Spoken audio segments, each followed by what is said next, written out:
Hello and welcome to the Next Minute podcast, where love outlives loss. So obviously on the podcast we talk about grief, mental health, and sort of challenge the stigma surrounding those topics. We'll also listen to stories of loss, struggles, and how people sort of move forward and battle on through those challenges. Obviously the podcast for me really is just to try and help others understand no matter how dark it gets, the light always comes through. And for me, I'd probably say this episode I want to focus on what's sort of happened since the last episode. Obviously in the last episode I opened up unexpectedly about having that need, or that want to be wanted, I'd say. And when I came out with it, I don't think I realised how much, that was weighing on me and how much that was having like an impact. And I think like I suppress a lot of things, and when I suppress them, it just builds up and builds up. And I think that's what happened. I think it was I had the feeling inside of wanting to be wanted. I wasn't addressing it, or I wasn't addressing it healthily, I'd say. Like I said, on the negative mechanism I was using was the dating apps, and a lot of the time I would literally just, like, even I'd get in bed and I'd just pick up one of the apps, just swipe without looking at the profile, just keep swiping, just with the off chance that one of those matches and I can talk to them for a little bit. Well, that was the reason I call it a negative mechanism. Was I had no intention of it being a permanent solution, really. So they just sort of fill a gap for the time being. It'd get me through a couple of days or whatever it may be, and then I'd be back on them, or I'd be talking to somebody else. And I'll touch on it a little bit, but it kind of got me thinking about the stress bucket and how the negative mechanisms, coping mechanisms of that, kind of feed back into your struggles. So yeah, the last episode had quite a big impact on me, just with that revelation, of wanting to be wanted, and it's really been hitting me a little bit hard, really. I think when I get like this, I've really noticed it this week, I've stopped enjoying doing the things that help me, and that I enjoy doing usually. So I started back kind of working out, eating healthy, and then when I had that kind of revelation, it just went downhill. Just stopped enjoying doing that. Went back to not. I was still having main meals that were healthy, but then I'd just be like, pinch one of the kids' chocolates, and then that'd lead to getting a big bar of Galaxy or something like that. It just comfort eating, really, around eating healthy. I've started taking supplements, like nothing crazy, just like fish oils, iron tablets and stuff like that. They've been helping with the energy, but even with that, it's just like, I don't know, it's just, I taught myself out of doing a lot of things that I enjoy, and I'll convince myself. I have like this internal dialogue and this argument with myself. I'll be like, if you do that, you're going to feel worse, or, what's the point in doing that, and things like that. And it just really, for some reason, I just batter myself. One of the guys from AMC, it was probably a couple of months ago now, he called it like his Poison Parrot. So that, internal dialogue, that kind of sort of parrot sitting on your shoulder, and when you're, feeling confident, you feel like you're getting yourself up, this little poison parrot just sits on your shoulder and starts sort of doing all the negative talk, telling you that you're not going to be able to do it, you're not going to enjoy it, it's not going to be worth it, and then just start basically shaming yourself, which is pretty much exactly what I do, and I think a lot of people do it. You kind of just beat yourself down to a point where you do stop enjoying the things that you're doing. And even though I know I'm doing it, I'm not getting through it for some reason. It sort of came up. One of the reasons I started therapy again. Probably going back a good few months now, and that was the first thing that I said was one of my issues. That negative self-talk, the way I beat myself up over like the littlest of things, and one of the tools that does work and has worked for me was, when that thought comes in, you kind of verbalise saying, right, thanks for that thought, but I don't need it right now. I don't want that one. And you just kind of pass it off. And to me, when I heard it, I was like, that sounds a bit silly. But I tried it and it worked. So that's one thing I do now. Sort of talk to the parrot, if you like. I'll say thank you. I don't want to hear that, I've been a shit dad lately. So, thanks for that comment, but off you go. Usually, like I said, it works for me, but for some reason this past week it's just really been like just a battle I'm losing. I suppose that's one thing to realise is with anything in terms of like mental health, grief, whatever you're struggling with, you're probably not going to win every battle, but that doesn't mean you stop fighting. So, I'm trying different things. I was talking to my brother about the stress bucket earlier on. And so the idea of that is, if you're not aware, you basically just get an A4 piece of paper, draw like a little bucket, or if you've got the printout, and then in your bucket you just sort of list all the stresses. So, like for me at the minute, I've got my 6-month probation at work, and that's a stress for me because I've had quite a bit of time off with the kids. I've used up all my dependents leave in the first 6 months, probably the first 3 months. Avoided, like, Cole had chicken pox, then he was sick, he had a pen lid up his nose. So it's just stuff you can't avoid. I can't go into work, there's only me. So I've got to stay off with the kids. They've been off a couple of times this week, so I've been able to use, thankfully, my annual leave. They were off before that, sort of in between the Cole being sick and then and the ones this week. But I wasn't able to use my annual leave. I don't think I asked. I can't remember. But I ended up not being paid for a good few days because I'd used up my dependency leave. And, that really put a downer on, getting paid. And then there's a lot of worrying about, getting through the month, affording to do things with the kids. So we had to adjust our plans because in the summer holidays. And that bothered me. And there's just been quite a few things like that. But yeah, with the stress bucket, you list anything that's causing you a stress. So like I said, it could be work, kids playing, or just kids in general, like affording the food. Then you've got financial issues, relationship issues, stuff going on with family, eating habits. There's a ton of things that cause us stresses. Now, for a lot of people, for everyone, what we should have is coping mechanisms. So I've obviously mentioned the negative coping mechanism which I had, which was the dating apps. Uneating health, and that's another negative coping mechanism. Drinking, stuff like that. Now, in your stress bucket, what you've got is you've got like your 2 taps, as they say. So you've got one which is your negative coping mechanism, one which is your positive. Now, when you release the stuff from your stress bucket through the negative coping mechanism tap, it goes straight back into the bucket. So, although it's helping you cope with the stress at that moment in time, it's just leading straight back in. It's like the unhealthy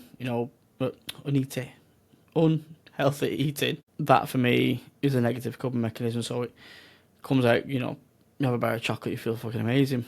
But then, as soon as you've had it, you feel like, oh, I feel shit now because I've had a bar of chocolate. I'm supposed to be eating healthy. So then that ends up going back into your stress bucket, even though it gives you a bit of relief for that time. And that was the same with the dating apps for me. It get me, a temporary relief from what I was struggling with. But it then obviously went straight back into the stress bucket.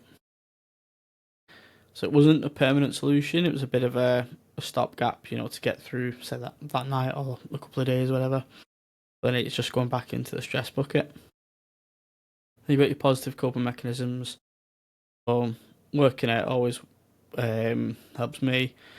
Walking, getting out with the dogs, doing the podcast, which was something I've been putting off since the last episode just because of that revelation. But these are all usually the first things that drop when I'm starting to feel a bit crappy. I'll stop all the things I'm enjoying and then I'll go straight to the negative stuff, and that's something I need to change. Like I said, sometimes, I can talk myself out of it, I can cope with it and get myself through, but initially I'll probably just go to the negative ones, then give myself a bit of a pep talk, and then start trying to move to the positive ones. And that's kind of what your stress book is. So that's what I like to do. Probably like 2-3 times a year. I'm going to do one tomorrow. The plans are obviously just to get the stresses down and then start working out, where am I going wrong? What can I change from the coping mechanisms to then move to the positive ones? Although it's all up here, I find it easier getting it down on paper. I did it a couple of years ago, and I ended up having a breakdown as soon as I did it. And that was because when I looked at what my stresses were, what my coping mechanisms were, like social circles, going out with friends, stuff like that. That was all stuff that I wanted to do, but I weren't doing. For whatever reason, I just couldn't bring myself to do it. So when I realised that I weren't doing those things, or that I didn't have those things in place, I think at that time the big thing for me was that the social side of things. I didn't think, although I had tons of family around me, I didn't feel like I had any friends, even though I know I did. But I didn't feel like I did for some reason. So what I kind of got me thinking about this week, with obviously dealing with the loneliness and stuff again, is how some people, probably some that I wouldn't have expected, really stepped up when Taylor died. There's quite a lot of people were kind of rallied around me. But then there were certain people who I thought would rally around me and didn't. That actually took a step back. There's a few of them who were really close friends at the time, but I didn't really speak to. Didn't get in touch. And I reached out to a couple of them since, and either had nothing back, or it just kind of got fell by the wayside for whatever reason. But I always try to reach out to people, try and get that connection back, but just didn't want it for whatever reason. That just got me thinking, like I said, about the people who stepped up and those that stepped back. The ones that stepped back were probably the bigger surprise in terms of, like I said, the ones that I really noticed were the ones that I was really close with and thought would be literally there by my side. But then there's a lot of people who really stepped up. A lot of them were the ones I would expect. But there's quite a few who I wouldn't have expected who, reached out straight away. Came around, visited me, did loads of stuff for me. But at that time, I was doing the stress bucket that first time. It wasn't the people who stepped up I was focusing on.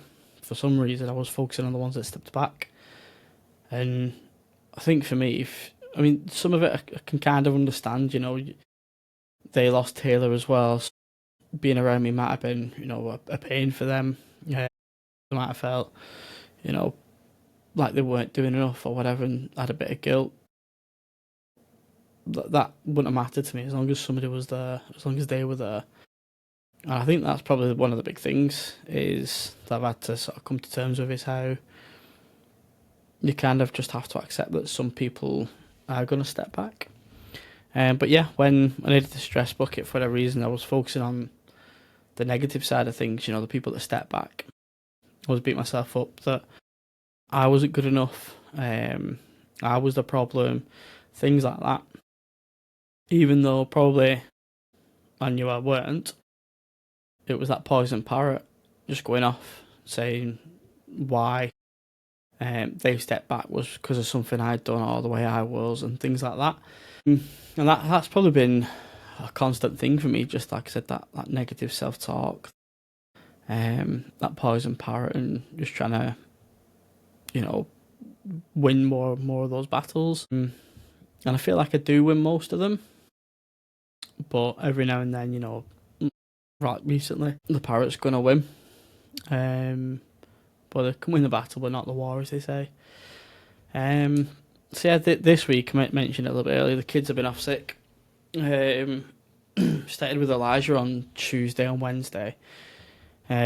Tuesday was just very much, cuddles on the couch. And then when he started to feel better after the cow ball kicked in, then it was Dad come on Roblox with me. So I ended up downloading that game. Played with him for a little bit. I think I watched a movie or two. But I just had it in the back of my head that I've got that 6-month probation. I should be working. We've got quite a lot going on at work at the minute. I just felt like I was letting people down.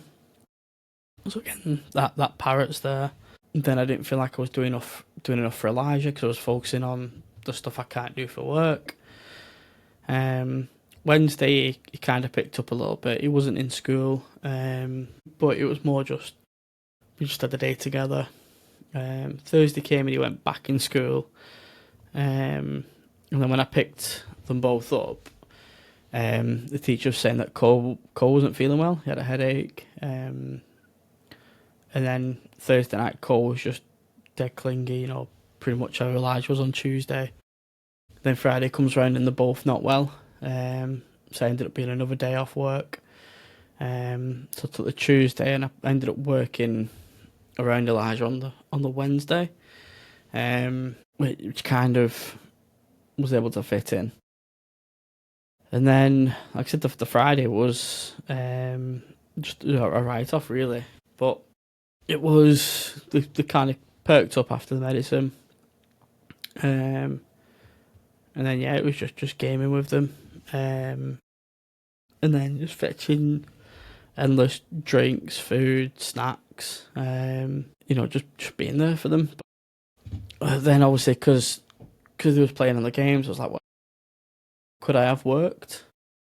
So then I started to doubt myself over that. Should I have used my annual leave? Should I not have? Could I have worked around them? Which in reality I couldn't. But that Poison Parrot was just there. Again, just battering me, convinced me I should be doing more. I should be able to handle both kids being off sick, and work around them. But logically, when I think about it, if I'm working around them, I'm not really being the dad that they need. When they're ill. And it's weird because I know that, but I've still got that parrot that's winning, that's saying, you should be doing more. And I think that's the bit that I know I can't do more, but I've just got this negative self-talk going on, and even though logically and reasonably I know I've been doing the right things, it's just constantly there. Like I said, I'm doubting myself over whether I've been doing enough for the kids. They had a late night last night, but we're all having fun, playing together because it was on Roblox, I think.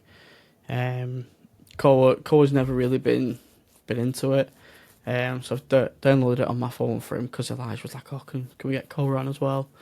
And it was actually quite nice seeing them both playing and gaming together, and helping each other through the games and stuff, which was nice because we've not really done that before.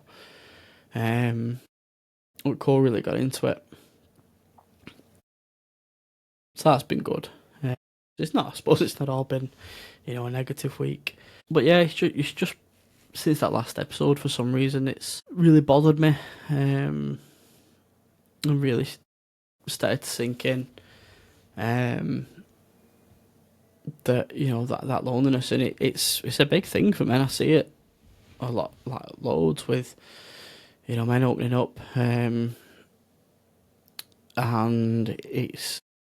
I mean, you usually think you're the only one who feels like that, but then you go to things like Andy's Man Club, and you see men opening up about the same things, and you realise you're not the only one. And that's what's been getting me through. I talked a lot about it last Monday at AMC. I'll probably the same again this Monday coming. But yeah, it's just that ongoing battle, isn't it, with that negative self-talk. And there's just a bit of a dark cloud at the minute. I'm hoping it'll pass soon. One of my friends put on that he's been struggling mentally. He put it on Facebook. I saw it tonight.